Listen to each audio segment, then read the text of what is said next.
Y cuando regresó, qué barbaridad. Mira,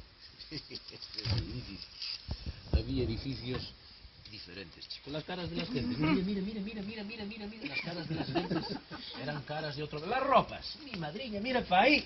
Las ropas eran ropas, desde luego, no de los tiempos de Amaro. Él tenía la noción de que en el viaje habían pasado 2 días, 3 días, 1 minuto, 1 hora, y en cambio, al igual que a San Maeloco, o al igual que a San Ero de Armenteira, ¿no?, que estaba aí no jardín, veu un paxariño, cantoulle, quedouse dormido, e cando despertou, habían pasado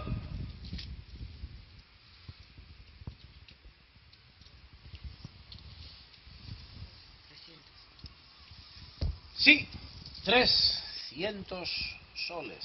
Ese es el peaje que hay que pagar cuando se entra aquí y se vuelve.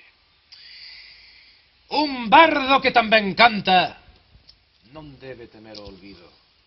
Oh, cantor dos nobres celtas, os dos corpos ben compridos, que nesta costa de Brigantia deron a morte tributo. Lúa de San Amaro, lúa, lúa, lúa, que te pos tras do pinar. Adiós. Adiós. Adiós. Recuerden, besiño, despídenseme y lárguenseme de aquí. Corriendo.